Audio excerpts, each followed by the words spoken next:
And I sent out plenty of reminders. I don't.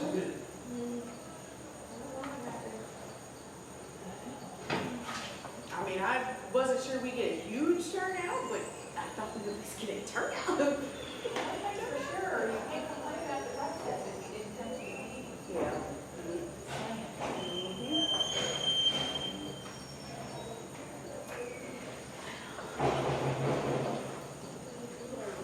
I hope everybody goes to the wrong place or anything.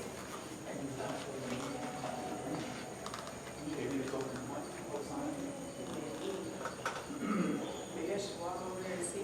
I think I might do. We had them over there before. Yeah, that's where we usually have it, but it wasn't available.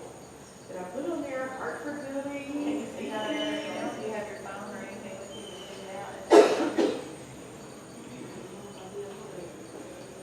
See, then my phone is touchy about emails.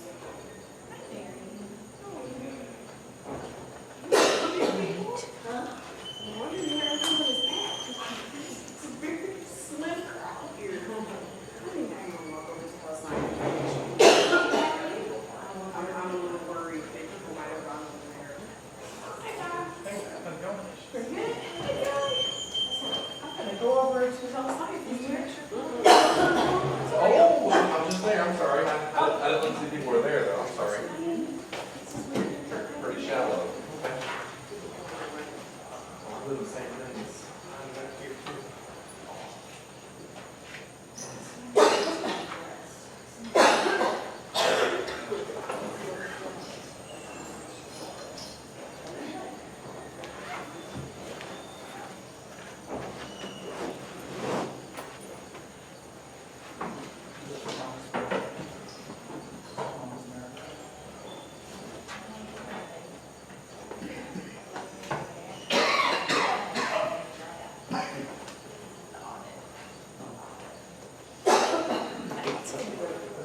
Hey. And you are? Constant. Yeah. It's been a while. Yeah, I was saying you look so different. Or maybe I'm just glossy-eyed after the week I've had. Maybe that's part of it too.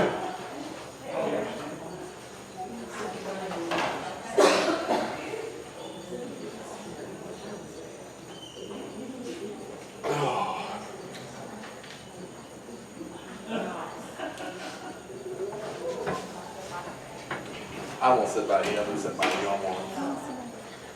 Actually, I did bring my laptop to work. They are. I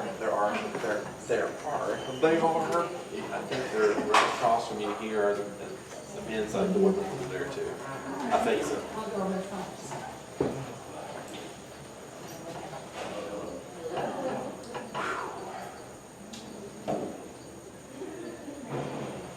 I see Tim Shaughnessy has us on the books. Yeah, that's good, I think. We're good on our end on most of it. I got to talk to Christie. I'm not sure JCPS is on board. He's putting on a lot too much gin in. And if we're a tough boat to turn, imagine how hard that boat is to turn. So, what he's one of the pathways. Well, he's leaning toward Ivy Academy in Carrollton now. That's what he wants to talk about with us as well. He's trying to create a couple of different pathways. Sonia and I are So you think their ball game, the gen ed's going into the high school? they're balking, and that's at 4 high schools that are not high performing students taking that into physiology and software. What do you want to They're do? actually being smart. And I have no problem with it. So just from Tim's perspective, and I said from our end, I mean, we can adjust the curriculum to do what needs to be done, but your plan has 40 hours or something in high school. That's a JCPS question. That's not our question. 40 credit hours. 40 credit. That much? It's a lot. I thought they were looking at a 1 year, you know. Change it to. You take more, they're trying to figure it out. Yeah. 1, 2, 3, testing, So he asked permission testing, to meet with you. And I said, sure, and you include me if you want to. I don't really care. You go up and talk to Dr. Heath. testing. Yeah, well, I'm not going to commit to that. He just wants to update you because some of this involves Ali, and I've already got Susan involved with that a little bit. but Well, and, I mean, if they've got 1,200, like they say, people who want to be in nursing, the sooner they recognize that only 80 or only 100 or only 200 are going to make it. Yeah, whatever. And if it takes AMT to teach them that in the 10th grade, that may be what they need to have. well, that's what I was saying. 45, where they're doing those stackable credentials, you're gonna lose people if they come through. But there's some things like, oh yeah, he said, what used to be like, and somebody said, there's something. Did you send it to They have to, well, that changes the whole thing. Go back and just. I didn't know. Yeah, we talk, take a look at everything. You shoot from the hip, huh? Well, Sonia's always had a, Okay, good. they live in Sonia. Wherever. What did you say about the sound laptop and your? Sonia on her radar, she has an accreditation code. Yeah, the LPN was something they were gonna get the, what I saw had like 15 to 30 credit hours pushed. They were gonna get their LPN in year one. That's correct. And their RN should be year two. And that's what these things are for, the JC. Yes, I'm going to try to see if I can pull out. Only model one seventy, will be Carrollton, you don't need, it doesn't exist Yeah, right now. yes, okay, They're thank gonna have to you. pay us for that. That's correct. There's a lot of resources into that, and we don't have that avenue to play. Well, I said to him, I'm not sure I can convince Dr. Heaton to start a program for 13 people. And that's the other piece. That's right. Now, if you do it all, Well, or if you find an alternate funding mechanism. well, that's what Tanya said. They'll negotiate on that. Kinda. 7,000. Am I on the way? No.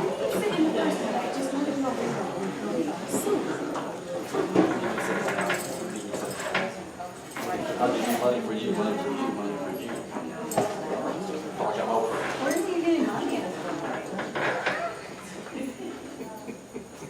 Just throw some money. You're throwing.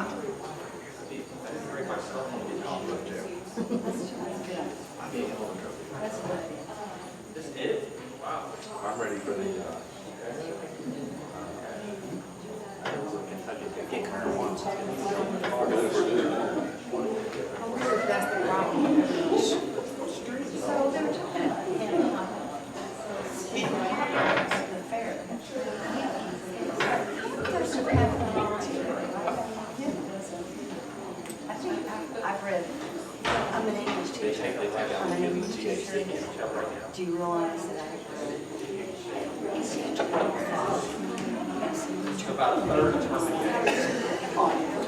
Why marijuana should be legalized, the advantages of it.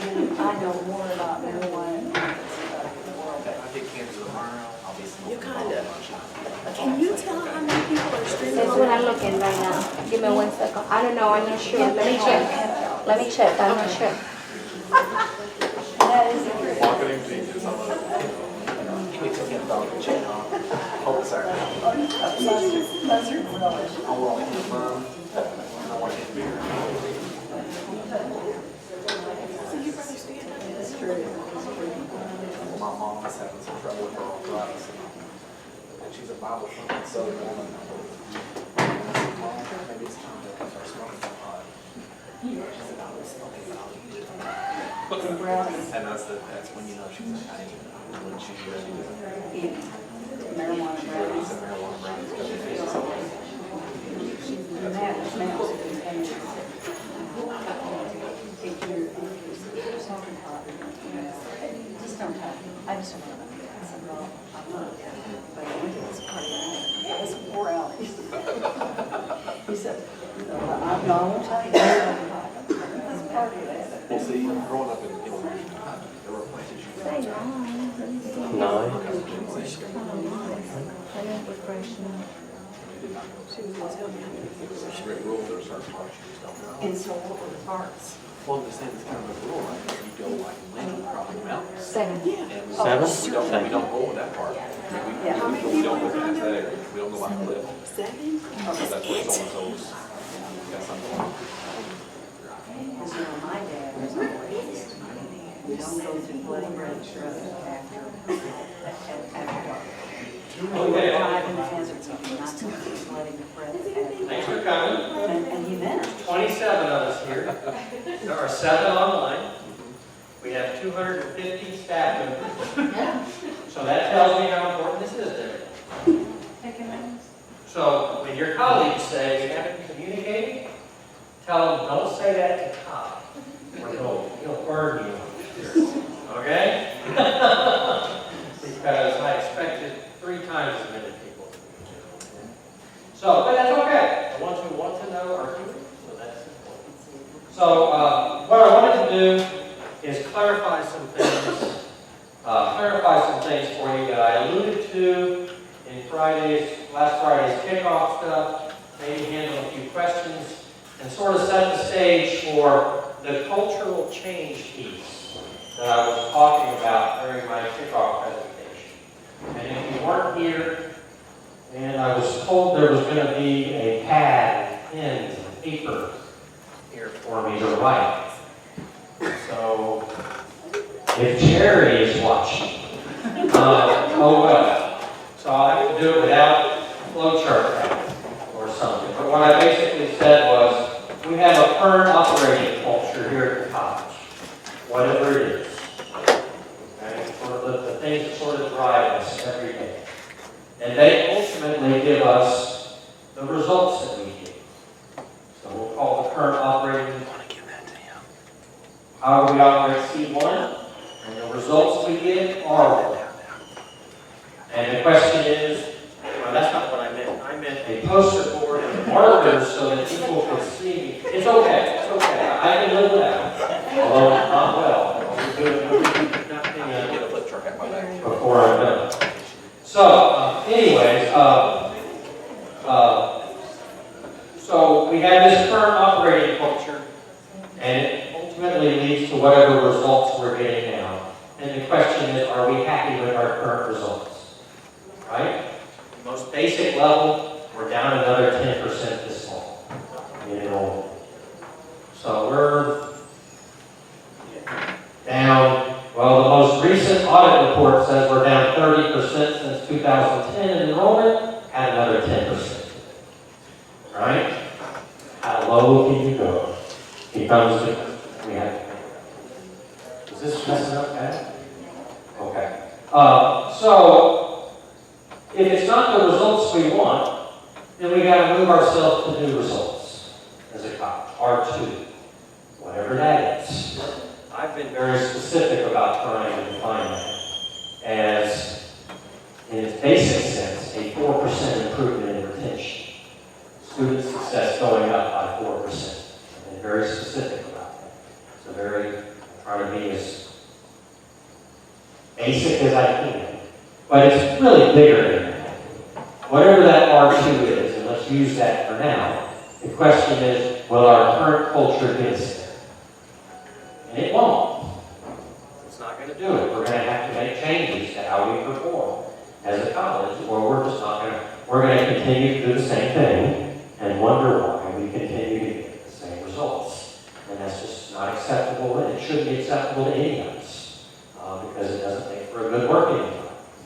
So, one of the things I did this summer was decide that we needed to really start focusing on the operating culture of the college and what we can do to improve our culture so that we move to a C2 and our results move to an R2. And so that's what this is about.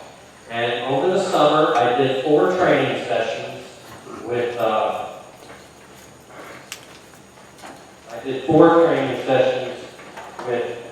supervisors. Each of them was about 6.5 hours long. So we invested 25, 30 hours in these training sessions to talk about performance evaluation. Because if I had to pick the poster child example of where we are culturally and what hangs over our head as a problem, I have to identify the way we handle performance evaluation as a major portion of that problem. It's a deep-seated challenge, I think, at this school. So I think the way it was presented when it went out to staff about this was a conversation about the PPE, and it really isn't. Okay, so anybody who reduces this to a conversation about the PPE, they are emblematic of the problem of performance evaluation. Okay? Because when we think of performance evaluation, if that's what you think of, then we're doing it wrong. Okay, that's the bottom line. The PPE, this is being broadcast live, right, is a piece of crap. Okay? I acknowledge it, you should acknowledge it. Okay, as one of my colleague presidents said when she was retiring, and Dr. Box asked her to give advice to the other 15 presidents, she told him and the others, the PPE should burn in hell. That was the total bit of advice that she gave going out the door after 30-some years in the system. Okay, so it's not unique to us that we don't like this measurement and that we have challenges with it, but it is ours to have to work around. We have to own it, for better or for worse, it's the tool we have. How can we use it in the best form possible? And so that's what this was about.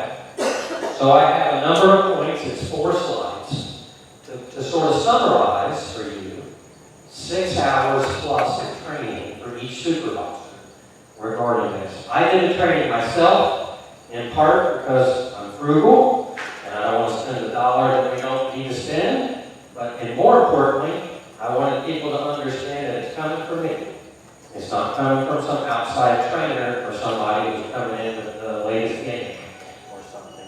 This is something that it's the first step towards the role of improving our culture.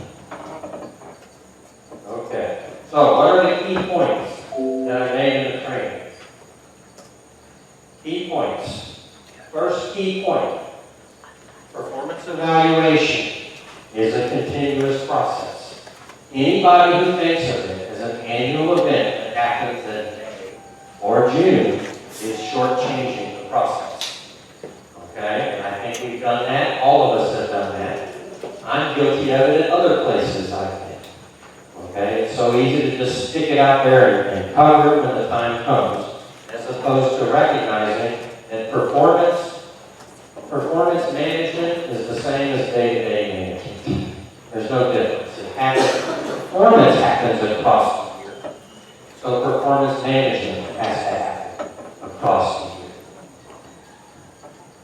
Second, the purpose of performance evaluation is not to punish or reward an individual.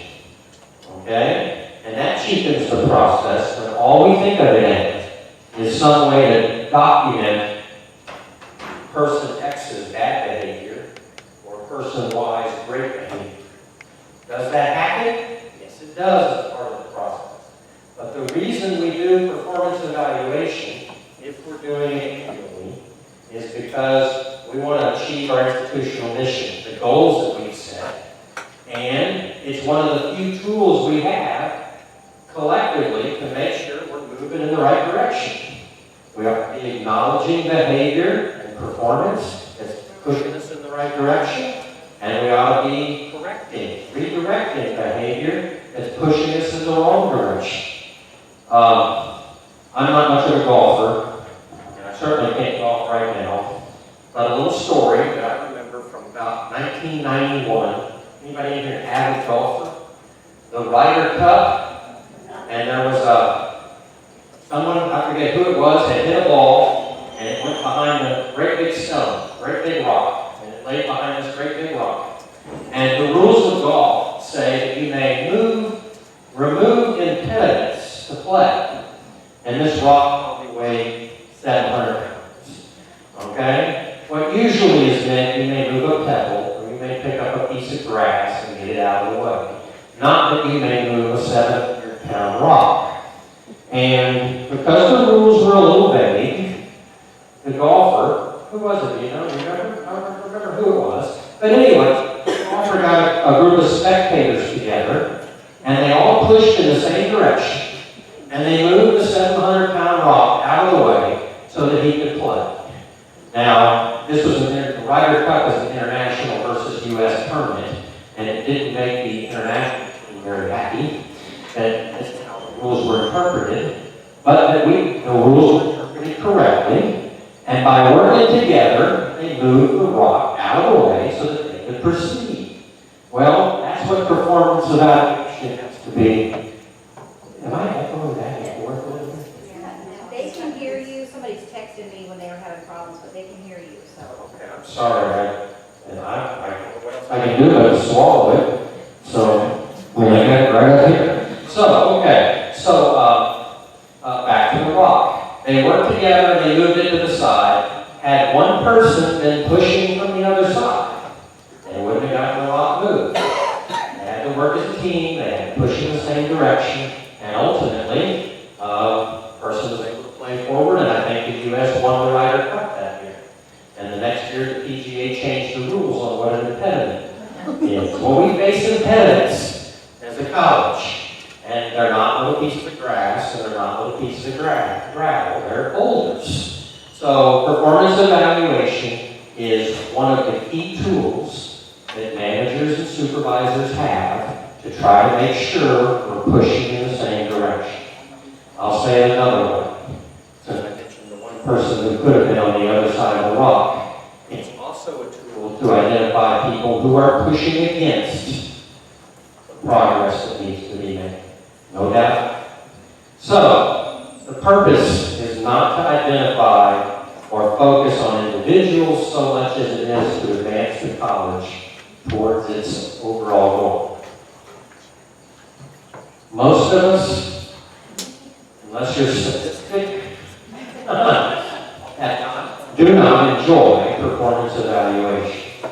And in case you're always on the receiving end of performance evaluation, when I asked managers and supervisors, I told each group that I was training that at lunch I had arranged for a dentist to come in to give free root canals. And if you agreed to have a root canal, you wouldn't have to do performance evaluation this year. How many of you would do that? And generally about a third in each group raised their hand and said, "Give me the root canal." Okay? It's not a fun process for anybody, really. In part, I think, because we shortchanged the process. Okay? We spend all year ignoring it, and then we get to that point, and as a supervisor, we're scrambling to figure out what to write down because we haven't thought about it all year long. And as an employee, we're wondering what's going to be said because we haven't had feedback all year long. And so it's this uncomfortable 15, 30-minute situation for a lot of people, not for everybody, because we probably shortchanged the process. Okay. So I mentioned this culture shift. Oh, I really appreciate it. I bet that's not a security job description. But I do appreciate it. Thank you very much. And you're just about the right time. So see why I need you. Thanks. Okay. So if we want to get to R2, and R2 needs good results, and that's what they need, better results as a college, we're going to have to identify better performance. So the purpose of performance evaluation is going to be to recognize good work when we see it and do a better job of recognizing it. And recognizing good work isn't coming around once a year with a PPE and giving everybody 4s and 5s. I'm sorry, that is not recognizing good work. That is actually punishing the people who really deserve that. What we are actually doing then is we're cheapening the whole process for those who really are hanging the moon in terms of their performance. Okay? It doesn't mean that people are doing poorly when they get a 3.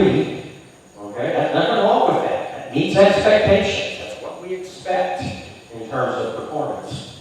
Right?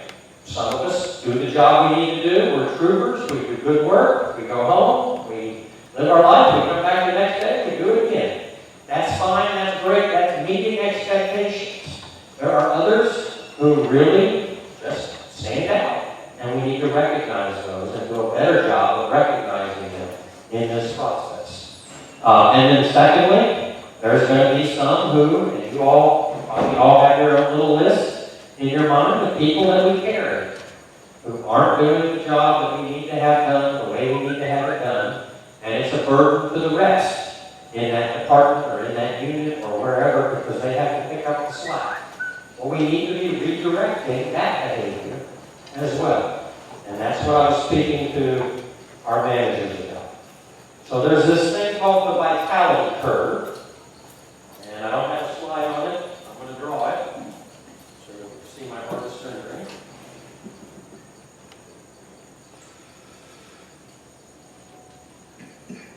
And that's why the timing was perfect. Because otherwise, it would up here, like that. Too loud. Let's turn that off. I'm intending for the heat to get high. No. So that's just too noisy. So I think we're okay. We'll do that. So the vitality curve is a bell-shaped curve. Okay? If you've not seen this sort of thing before, basically it says all of us are employees here, and if we were to look at some perfect way of looking at the job we do, the average job done is in the middle. Right here. Some of us perform better than average, some of us perform worse than average. We could look at things like punctuality. Some of us are here early, some of us stay late, some of us are here late, some of us are get here late, some of us leave early. On average, some average between us. That's where it falls. So if we look at just attendance, okay, or just time of arrival for work, you've got a group that's over here on this side that's performing really well on that standard, whatever it is. You've got another group over here that's performing pretty poorly on that measure. And most of us, myself included, are in the middle somewhere. Right? That's the whole theory behind it. And the higher the curve, the greater the percentage. So what research sort of shows, and what the HR professionals sort of say when they talk about this curve, is that typically about 20% of your employees are in the high performing category. About 70% are doing their job. Right? And then about 10%, and these are rough, about 10% are not meeting expectations for that performance. And so the question becomes, if we look at something, I'm being very specific about attendance, we think about our colleagues, would we say that replicates behavior at this college? That some are early, take that very seriously, some are generally right in the middle, and some abuse it. And I think for most attributes that we think about for performance, a curve like this would generally work. Now what I like about it is it's called the vitality curve because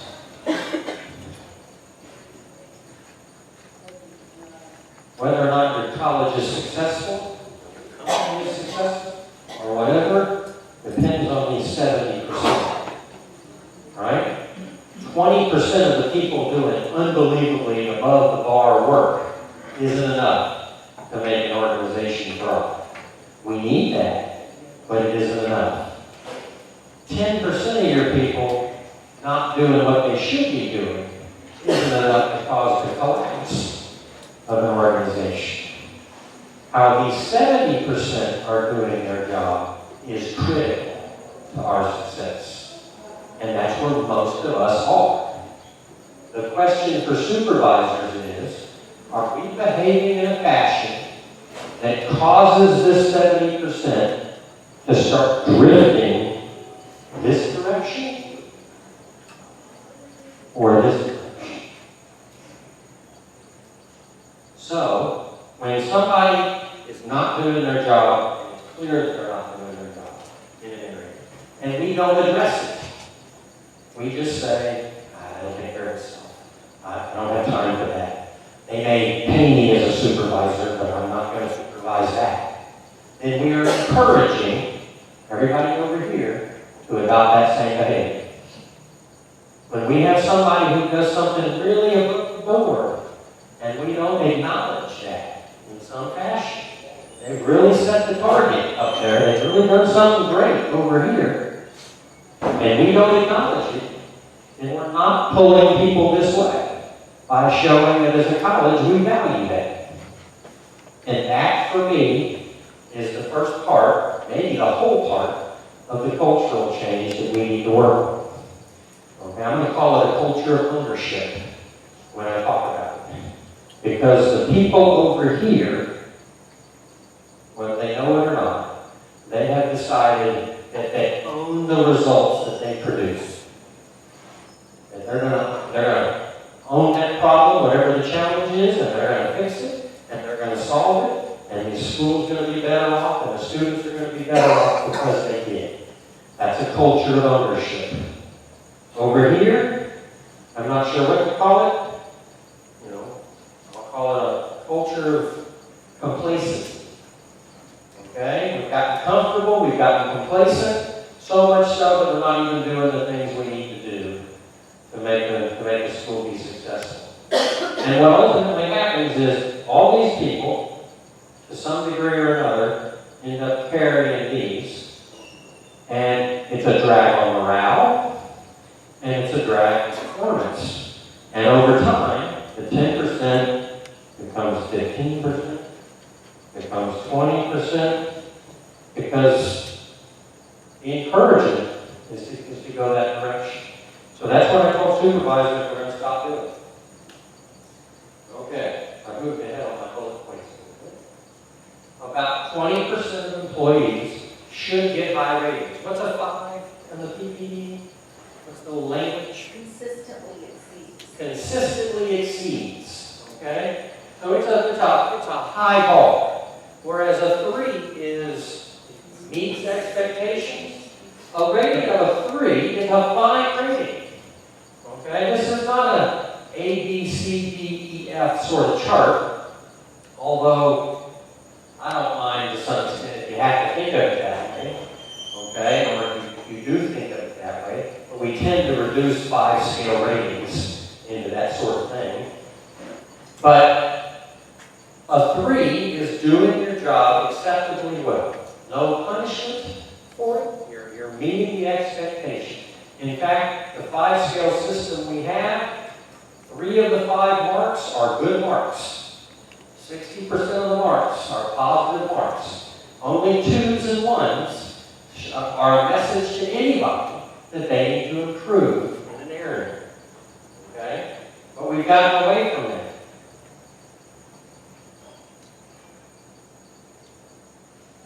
About 70% should get the mark of doing a fine job, meeting expectations. That's what it's about, or what have you.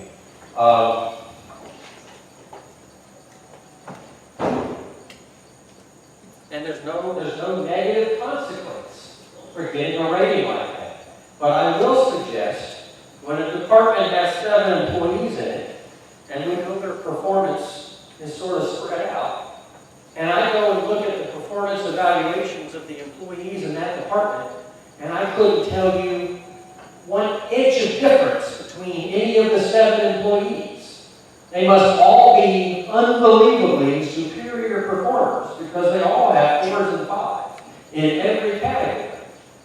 Okay? That doesn't reconcile necessarily with our results. And it certainly doesn't reconcile with what I tend to know about human behavior. And so we've not done that here at the college. We've not separated like that. And I'm saying we're going to start doing it. It needs to happen. And then finally, we do have this 10% of employees or so, and that may be, depending on where you sit, you may be thinking it's more than that, or you may be thinking it's less than that. But we're about 450 employees, I guess. So that would be 45 employees. That's quite a few, okay, who aren't performing the way they need to. The rest of us are carrying them. And we're going to need to redirect their thinking. And if they're program. Because everybody else is getting a 5, is that telling to that employee that they need to improve? It's not, right? Now, the supervisor may mentally say to themselves, I evaluated these 7 people. These 6 are doing great work, so they all got 5s. This is the one that causes the rest of them to have to work harder, so they got a 4. So in my mind, as the supervisor, I differentiated in performance. But how about in the employee's mind? That's not what's happened, because they don't know what other people got. They see that they got the occasionally exceeds expectations rating, or whatever a 4 is. I don't remember the wording. 4. Frequently exceeds expectations. Okay? And so based on that, they don't need to change their behavior at all. And I'm saying, not good enough going forward. Because we all have to change our behavior some if we're going to improve the college. We don't get to ride along and watch it improve without us changing too. So, and that should be, we are not doing our duty. Okay? We are not doing our duty as supervisors if we abuse the performance evaluation tool. And giving everybody the highest rating, or one of the highest ratings, is an abuse of the tool, quite simply. And I told supervisors, you're not going to be a supervisor if you keep doing it. So managers have been told it's an ongoing process, and we're going to have to coach people more in what we need to do. We're going to have to document more often, and when I say document, that's good and bad. So if something good happens, I want to see it documented more. We want an audit trail of this good performance that's happening so that other people can see it. And then we also need to document when we're having to correct something, just because we need to be able to show that we're working to improve everyone's performance. And we need to give more immediate feedback. You can't wait till June or May to do this. It's ineffective. Okay? It's got to be on the spot. And if a supervisor says, I can't do this, they got a choice. Resign or be terminated.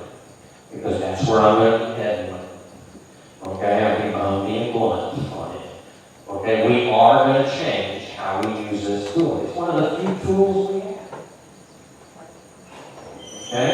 On the positive side, and what I want to do for recognition is I've told supervisors that if 20% of our employees are going to get the high rating, I want to make sure that we're recognizing the successes that are happening along with that.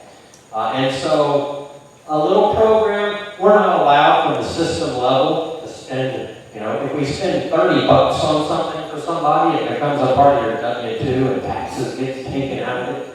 It's craziness, but it is the world we live in. So we don't control all of that, but we do control how we recognize people. And so I want to stand up a program that I'm calling the Keys to Our Success. And what I'm basically saying to supervisors is we've gone out and made a purchase. I think I have it with me. I hope I do. Not my wallet. Not my key.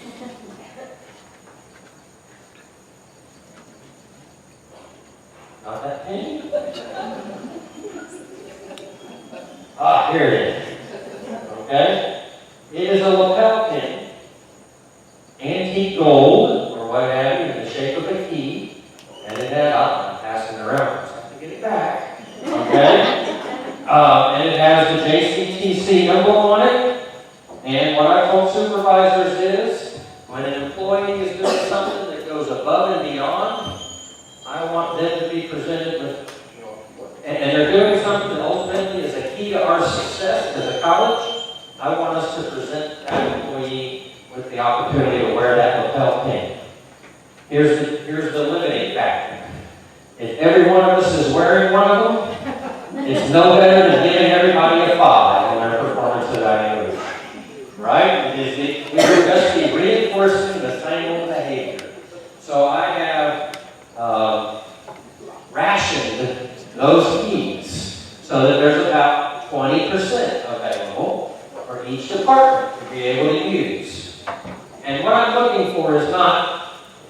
a 5 on their evaluation, therefore you get this key to our success. We have four key goals that I've identified and I've been talking about going forward at college. Number one, and the most important to me, is improving student retention. That's at 4% limit. Number two is changing the culture of the college, what I'm talking about in some depth right now. Number three is improving our community responsiveness, how we respond to the community when they have needs. And number four is the long-term financial stability of this college. Returning us to a level of performance where we don't have to wonder, is another shoe going to drop? Okay? And by the way, I said last Friday, if you weren't there, that is not what is about to happen here at college. And that is not where we're headed right now. But those four goals, those are the keys to our success. And if we hit those targets, or get close to those targets, we're going to see us being a lot happier. And we're going to see the reputation of the college being a lot better. And we're going to see people really start to shine and thrive in their roles. And so these keys are intended to be presented to people who are doing things related to one or more of those goals. And a year from now, I hope there's 50 or 60 of those that have been distributed. So that, you know, and by the way, I don't get to wear them. You won't see me anymore. Okay? I guess maybe unless the faculty and staff vote that I deserve one. And I suspect that's a long ways off. Okay? So it is going to be emblematic of those whose supervisors have said that's a key to our success. If we had more of that behavior all across the place, man, we would shine as a college. That's the intent of it. And quite frankly, unfortunately, it's in lieu of a 30% pay raise for that person. Because I'm not empowered to do that. Okay? I recognize that. We need to recognize good performance when we see it. The other way we're going to recognize that good performance is when it's evaluation time and the formal evaluation happens. That person is going to probably be one of the people who's able to earn a 4 or a 5 on their overall evaluation. Okay.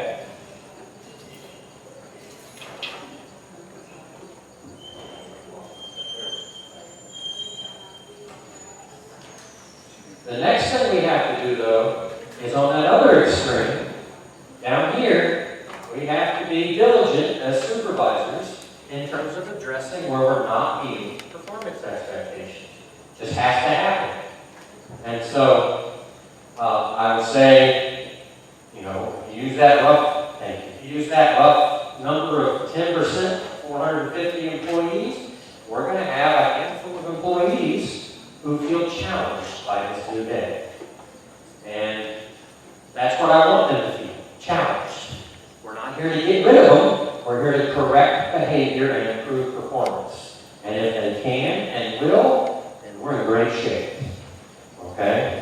If it won't, then we're going to have to be more formal about helping them understand what does need to change. So if a little more coaching and some immediate feedback doesn't help, then we're going to move to performance improvement plans for those individuals.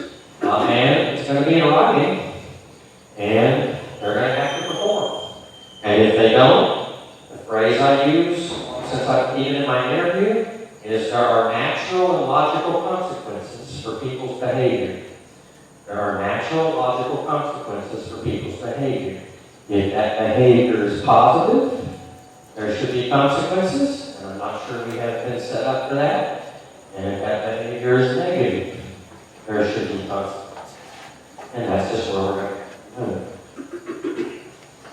So, that's 90% of the 6 hours. With less than an hour to go in the training, with less than 30 minutes to go in the training, we actually talked about the PPE. So that's why the PPE isn't that critical in this thing. But it is an animal that we have to live with. So being new and looking at this thing for the first time, my first thought was, what a monster this sucker is. Oh my goodness, how can I beat the system? And I don't mean the system as in the KCTCS, I mean the PPE system. And here's what I discovered as I sort of played with it and stuff. First of all, you don't have to use all the categories. So if you're spreading your time among all the percentages, all the categories, then we're evaluating you on way too much. That's ridiculous. So I told supervisors, you pick 4 or 5 of the 11 categories. I think there's 11 categories, maybe 10. You pick 4 or 5 of them. And if we can't identify an employee's role with that number, then their role is too complex. No wonder we got problems. So we pick 4 or 5 of them. That means that each one of those will probably have no less than 15% of your effort in that category. So when I did it, I experimented with it this May. Quality of work and quantity of work stood out to me as 2 of the most important things for people in the levels that I was evaluating. I gave them each a 25% rating. I then had 3 other categories, and I think I gave them 15, 15, and 20. That's it, 5 categories. Within those 5 categories, I picked 2 of the attributes. I didn't evaluate them on all 7 or 8. There's like 81 or something. If you're evaluating on every single one of them, there's 81 things to discuss. What a waste. Okay, I picked 2, which meant that when we have a conversation, we talked about 10 attributes of success. That's it, no more. No more than 10. Okay, quicker, easier, clearer. Okay, and somebody might say, well, you didn't pick business ethics as one of the categories. Well, it isn't quality work if it isn't ethical work. Right? So I can capture that one under that category. I don't have to do it separately or anything because unethical work is not quality work. We probably agree with that, right? So the PPE has, I hope your supervisor, and they're already talking about it, they will in the next couple of weeks, few weeks, they're going to tell you, here's the categories we're going to use, here's the 10 things, the rest is spurious. Okay? If you're in this 90% of the population, your performance evaluation at the end of the year, it should take about 15 minutes, 10 minutes to do that part of the evaluation. Okay?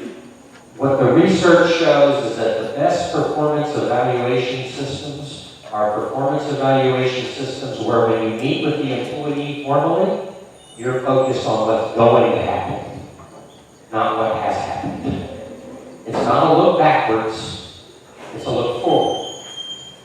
And here's the trick to that. The trick to that is if the supervisor has done their job over the course of the year, there's no need to look backwards because performance evaluation is a continuous process. It's not a one-time event. So we ought not be sitting somebody down and hammering them over their past performance. That's probably taking care of itself over the course of the year. The focus for 90% of the people ought to be, what are we doing going forward? And so the other change I want to make is that when you have your performance review in May, the goals you talk about are the goals for next year. It's 1 meeting. So 2/3 of the, if your whole meeting is a 30-minute meeting, 10 minutes is the, here's your 5s, your 4s, your 3s, whatever. 20 minutes is, here's where we're going as a department. What do you think your goals ought to be? What do we think they ought to be? I told supervisors no more than 3 or 4 goals. None of us need to be dancing to a dozen. Okay? I don't want to. You shouldn't have to either. So no more than 3 or 4. And so this process should be a lot more pleasant, at least for 90% of us. Okay? Now there is still a group here that unless the behavior is corrected, that annual meeting is a reinforcement of the conversations that should have already been happening over the course of the year. And so supervisors, there's that old saying, nobody should ever be surprised in their performance evaluation. Well, I've been doing enough of these and done some wrong, and and done some right, time to know that is not a true statement. There are always some people who are surprised because they just didn't hear it. But the supervisor should do what they can to limit that. And so, I guess to be real specific, this is the category where people may get a 1 or a 2 in the areas, in one of those areas that they're at. And a 2 is needs improvement. So we'll take it at face value. A 2 does not mean you're about to lose your job.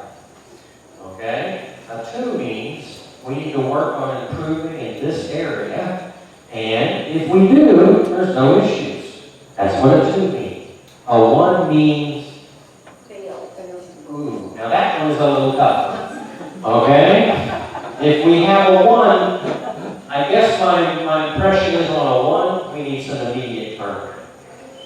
Okay, we need some evidence that you're in this area, or we've got some issues that we have to address. So I'm not saying the PPE isn't ever going to be used for that sort of thing, but that's how I view it. A 3 is fine. A 5 is you're the star of the whole unit. Okay? There's 16 college presidents in the system. How many stars are there among the presidents? 1 or 2. Okay? How many bad presidents are there? Let's go and ask each school. Okay? 1 or 2 probably. And most are in the middle, and they tend to follow one way or the other based on what they see their colleagues doing. It's no different at every other level of the organization. So that is I'll call it step 1 in changing our culture. And I needed to get it out of the way this summer because otherwise we've lost a whole year of waiting to improve ourselves. And we do need to turn the boat around. And it isn't something that I can preach. And it happens, and I know that. Okay? You know, it's not something that I can fix. It's got to be fixed by us. But we got to have the tools in place to make sure we're addressing it. And that is, in a very boiled-down version, the presentation or the workshop that I did for employees, for managers. The next thing we're going to be doing, probably in the next month, is bringing together what I'll call a cross-sectional college. It's probably going to include your staff council leadership, and they don't know this yet. It's probably going to include faculty council leadership, and it's going to include selected managers, or what have you, and we're going to work at sort of identifying what are I'm going to call them the cultural beliefs that we should have as a college going forward. So, for example, I believe, and I hope this group I'm talking about will get to the same point I am, that our current cultural belief, one of our beliefs, is that it's somebody else's fault. I believe that is a cultural belief of this college. Okay? In fact, I believe it's a cultural belief of many colleges. It's somebody else's fault. And if we have that as a belief, that's C1, are we surprised when, since the problem is somewhere else and it doesn't get fixed, R1, our results stay the same? I believe the cultural belief we should have, is we own the problem, we'll fix it. I think that should be one of our cultural beliefs. If it is, we own the problem, we'll fix it, that changes our behavior in terms of how we address things. Okay? So, I don't want to ramble on that, but that would be one example. A second example of a cultural belief, and I don't know that this is ours or not, but a cultural belief might be, if I point out a problem, I get punished. In other words, if I step forward with a concern or an issue, either I'm ignored or I'm ostracized. There's no reward for stepping forward with something that needs to be handled. Right? I don't know if that's part of our culture or not, but you can probably see where if it is, that's probably not the right behavior for fixing things. Our cultural belief in that area should probably be, when we become aware of problems, we address them, sort of thing. And there may be, well, we could probably come up with a dozen of those. I'm big on 3 or 4. And so what I'm thinking is, this group will develop some cultural beliefs that they think we need to have to be successful. And then we're going to base the things we do to provide experiences in those activities. We're going to make sure we're recognizing positive things that happen there and redirecting negative ones. And so I want that conversation with staff involvement, faculty involvement, and with leadership, administration, to talk about what those are and how we start to move that way. But we're not going to hit our targets if we don't change our behavior. And I can say, with a straight face, in 7 months, I have changed my behavior more than any other time in my professional life. What you see in front of you today is not the same person I was 8 months ago, because I sense the need for this to happen, and I am pushing myself hard to try to hang in there and get us there, because I think it's vital to our success. And so I'm uncomfortable. What I'm trying to say is, I'm uncomfortable doing some of this, but I know it needs to be done. You may be uncomfortable seeing it, thinking about it, wondering about it, but please recognize it needs to be done. We need to make these changes. So with that, let me open it up for questions that people might have. And that's really what I wanted to talk about. So questions? Please give me a reaction if you don't have a question, so that I get some sense walking out. You know, what was I off base? You know, that sort of thing. I'm interested in what you think. So, you're not. What of this? What of this makes you most uncomfortable? Before I show you the next, I'm guessing the next point is the one that I think makes people most uncomfortable. But what do you think? Well, tell me and see if I'm wrong. Yes. Well, planning and expectations, that part of the performance review, I think that is also very important to engage in planning with your supervisor, to clearly know what is expected of you in a changing environment. That's very important, as well as doing your best job. And it should boil down into just a few things. I mean, if you're in a department that is largely transaction in effort, so we're engaged in this transaction with students, or in this transaction, financial transaction with the system, it really is handling that efficiently and effectively, that transaction, and handling it with good customer service, and constantly trying to find ways to do it better. I'm not sure that there's much more. I'm looking at a couple supervisors in case I missed a couple items there that might be important. That pretty much spells, if you're hitting those 3 things, you're probably in the top 20%. But I do hear pretty regularly, there are customer service concerns. You know, we spend the whole day dealing with frustrated students, and we unload on that one at 3 o'clock in the afternoon, and they don't know what hit them. And they go out and they blog on Facebook how evil we are. All right? And we were to them. All right? We handled every other transaction with the grace of whoever. Okay? But that one had the bad experience. And so that becomes important. If you're a faculty member, or if you're involved in teaching in any way, it really comes down to student success. And I'm preaching that on that side of the house. That figuring out how to get more students successfully through these classes and retaining them is the measure of who's in the 20%. Okay? And so I appreciate that. Let me show you what I said that I thought, and I felt like I had to reinforce it. With all caps. Please understand, what I am talking about is a recentering of the PPEs. When it's said and done, that most of us are going to get 3s in areas. And so you know, I had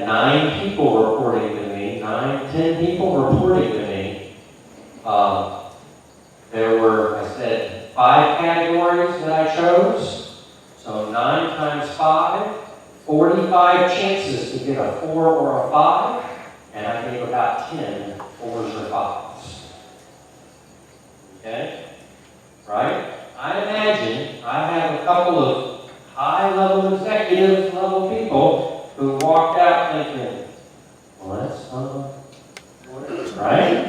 Okay? I've never gotten that before. It is a culture shock. It is unusual. Now, I preached, and I think they probably heard me. I preached that a 3 is not bad. A 3 is doing your job well. And what I really did was I looked at everybody who reported to me, and I said, okay, initiative constantly seeks to find better ways to do things. Who is the best that I have working for me? Who is the best at doing that I have working for me? That's the only person I can really think about giving a 5 to. I can't give it to everybody, or basically I slap that person in the face. And I want to be uplifting that person's efforts.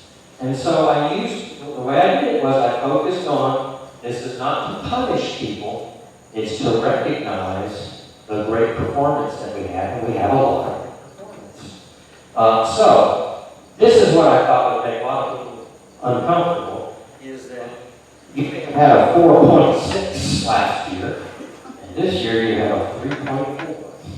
And you think, oh my goodness, what, the sky has fallen. No, it hasn't.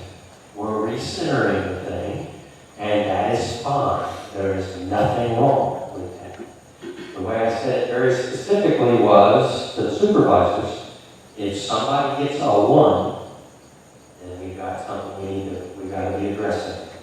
If somebody gets a lot of 2s, several 2s, then we've got to address that. But a 3 means no problems. No problem. And it can't be perceived as that. So I would ask you to understand that. And your colleagues who didn't show today, if they don't pay attention, they're in for some problems. Right? I do think the supervisors are going to talk to them and help them understand this too. But it still is going to be surprising. Okay? And I told myself, if Dr. Box came to me and said, I'm giving you all 3s, how would I take it? And it's an adjustment. And what I would say is, to Dr. Box is, if relative to my colleagues, that is a fine evaluation, and I accept it. Okay? If what you're telling me is that everybody else got a 5, and I got a 3, you need to be more blunt with me. Right? There's an old thing in med school. I had a friend who went to med school in the 90s, and he was in all A's, blew everything off the top of the charts, and everything he did. And one year in the med school, he came to me and said, I've learned the magic formula.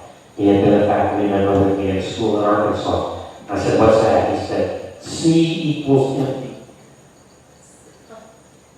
Okay? In other words, you can bust your tail, okay, in med school, and you might get an A or a B, but they reserve those for very few people. C is a fine grade in med school. Nothing wrong. Okay? We're all probably going to see doctors who are saving our lives. The C average in med school. Okay? And they're fine doctors. Here, a 3 meets expectations is okay. Now, do I want 80% of us in the top 20%? Think about that for a minute.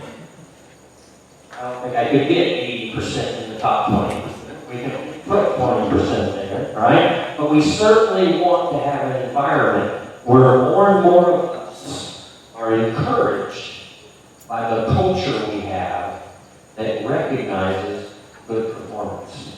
And that's what we're trying to move us towards.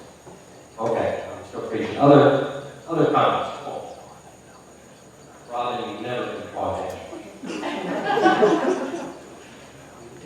Yes, Tony. I think the one thing about that will be a challenge for supervisors. Because if you give an employee a 3, be able to tell them how to get a 4 and a 5.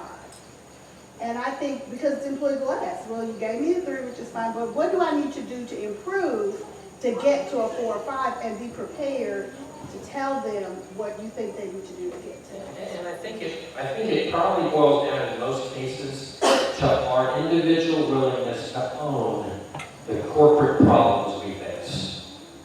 As a college, we face these overall challenges. And if we're working in a vacuum, and even if we're doing a solid job in that vacuum, if we're not participating in solving the overall problems and advancing the college in that way, that to me is the trick for a 4 or a 5. Okay? You have to find your voice on things. You have to be able to get a little bit uncomfortable. Now, I'm not saying you can't do your job so well that you earn it. But I do think the people who are really in this 20% are really trying to see the bigger picture better and recognizing that even though I'm in this department that is transactional based, this student needs help, and I can be the person to own helping that student. And even though my job is to take this money from them or handle this particular thing, I can give them a good experience in this other area by helping them out. And you don't know till after the fact, you may never know whether you saved a student. But that's got to be, from a staff side, to me, that's where you single yourself out as going above and beyond. Other questions?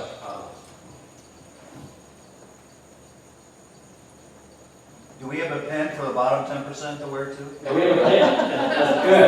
That's good. Maybe we should do something. Yeah, I could have used an arrow that we could use just to wear yours up and you can. No, and I do appreciate the humor. I do get it.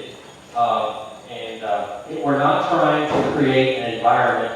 Well, quite frankly, I'm trying to create an environment where people feel empowered to do some extra stuff and to do some things that's a little more out of their comfort zone and to get more engaged if they want to be more engaged and to help own the improvements we need to make here. And as I keep saying, the faculty, maybe not as much the staff, the improvements we really need to make are probably not as dramatic as we might fear they are. Okay, I mean, a 4% improvement in retention is a drop in the bucket. It really isn't that much. If you think of a teacher who teaches 200 students, that's 8 more students coming back to this semester. It isn't a huge sea change for people. So we can achieve what we've set out to achieve and get there pretty easily, I think. But along the way, we're all going to have to change. 5 of us can't change and get there.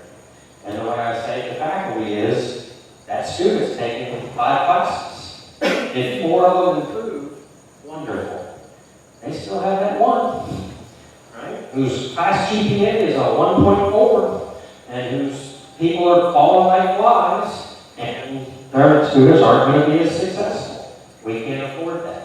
So we got to work on that. So it's not as easy to translate in your staff role because you cut across a lot of areas and a lot of disciplines as it is to translate for. Yes. I've only been here for a month and a half, so I'm Good. not- We want that Well, I was respect. gonna say, I don't know how much people want to hear from me, but I'm sure my department knows.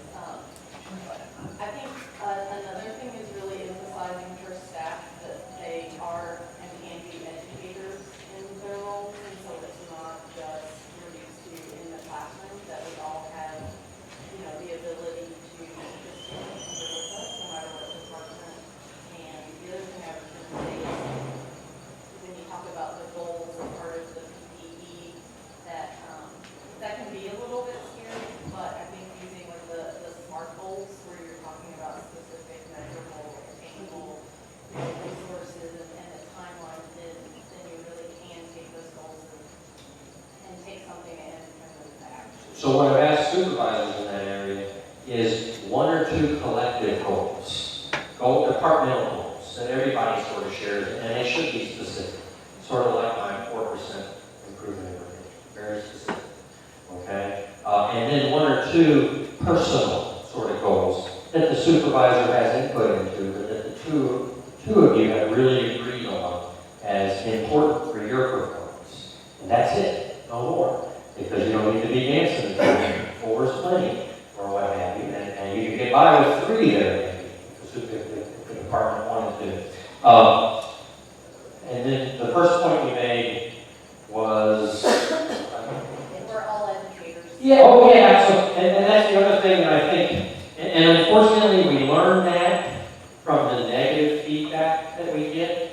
And so what happens is early in the term, we get these social media hits, and they're complaining about, they're lambasting the whole college because of a specific interaction that they have. And of course, it's their take on that interaction. There's 2 sides to it, we all know that. But they are equating your performance to the performance of the college. Don't think that's not happening. That is the case. Now, by the end of the semester, they may have found a couple of faculty members to blame for that. Okay, and so I suspect we'll see a shift over time as they focus their attention elsewhere.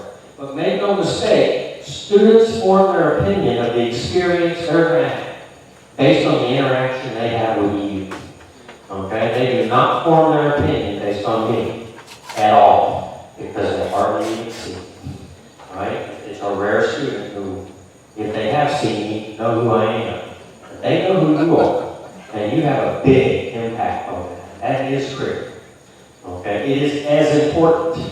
In fact, achieving the dream work that we did and the improvements that were made in previous years, and there were some good improvements, they were largely a result of the student service interactions and changes and things that went on there. What we just realized over time is that only goes so far. There's an in the classroom experience too that has to be addressed. Okay, both of them are equally important and very important. So yes, I am giving more lip service to the need for improvement in the teaching learning piece because my perception is we have given it less in the past. Okay, we're trying to equalize things here a little bit. So please recognize though, and that's probably the hardest thing. You've spent a long, hard day doing good work, and it bubbles over for that one person, and their experience, unfortunately, is their decisions about the college are driven more by that than anything else. So that is important. And you can find a teachable moment in just about anything you do. Okay, your interaction when you're advising a student, that has a teachable opportunity. Okay, when you're working with a student on their financial aid eligibility, and that tax return is laid out there, and you're talking to them about this, that, or the other, there are teachable opportunities in that. And we should take advantage of those. And that's how you show them you care. That's how you show them you care. Other questions, comments? Yes. I'm new too. Okay. I just had a question. Was supervisors or division chairs be open to receiving feedback from other staff and faculty members? Because sometimes the customer service amongst ourselves, amongst staff and faculty here, needs to be rewarded and sometimes need to be worked on. Because I know we all have people that we can depend on and they can reply right away to help with an issue in another department. And there are some that you can wait and never get a response. And I just think in helping one another, it also can be measurable because we are a team. So don't get the false impression that I am translating this set of expectations to the point where staff and faculty only are having to make adjustments. I recognize that the leadership piece, the supervisor piece, is every bit as important, and those standards need to be held to. Now, does that mean every single person is going to move along? I'm going to suggest that from supervisor's standpoint, 20%, 70%, 10%. I'm not sure there's that much unique about supervisors that would put 80% over here. I don't buy it, okay? just like I didn't buy it for all the 16 presidents in the system. So we have some challenges there. The key point is, as a part of going through all this, I think we're going to discover also from a supervisory standpoint who's not stepping up and doing the job.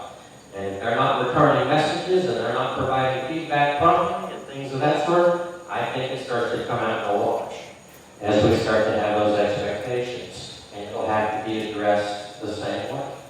So I can't make promises except to say that 60-some supervisors went through 6.5 hours of conversation about how we were going to do this and the new expectations of supervisors.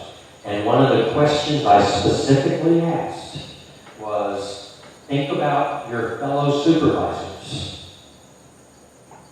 How do they fit on this grid? Is this an accurate reflection? And I had some groups say, no, we're worse than that. Okay, it's more like 10, 70, 20, or something like that. So there was some acknowledgement that we've got work there too. So recognize that I'm sensitive to that. It is everywhere. Also recognize we're never going to be perfect, right? And for every great story we hear about the Google working environment, there's a counterbalancing story out there as well. And so just recognize that it will always be a work in process for us. So we got to start, and we got to start making the cultural shift that we need to make. Okay. Other comments? Yes. Is there any thought to setting up a recognition program for employees to employees? So I'm interested, I guess, in understanding that better. If you want to shoot me an email or something, research on performance evaluation that I was reading, and I read a lot this summer to try to understand it better, said it's best when it's spontaneous, when it's public, and when the supervisor and their supervisor are engaged in the recognition. And that the systems that should seem to shine the most have that level of engagement. So right now, I think the staff sort of identifies the staff employee of the year, and the faculty does something like that for the faculty. We make some awards at the end of May, I was new still, or what have you. So there already is, at the highest levels, some form of recognition in there. The research would say that is not a very significant motivator for most people. For most people, it's more personal. And when I say public recognition, it doesn't mean waiting until professional development day to give one of those keys out. Okay? It means your department's having a meeting, and we're gonna recognize this good work.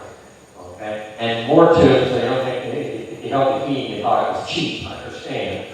The other piece to that is I want it documented, and I want that good performance placed in your personnel file. I want it to be referred to down the road as evidence of what a great employee can do. Okay, so there's more to it than just that. What I can't do is give you a $500 Target card and say thanks, because of what other people. Others? Well, thank you very much. I don't know what time it is, but I appreciate it. Tomorrow I'm speaking with the faculty on a very similar, it's going to be very similar. I'm going to have to change a couple things because their PPE is a little different. But the basic, everything but the PPE, exact same information. Okay? Thanks.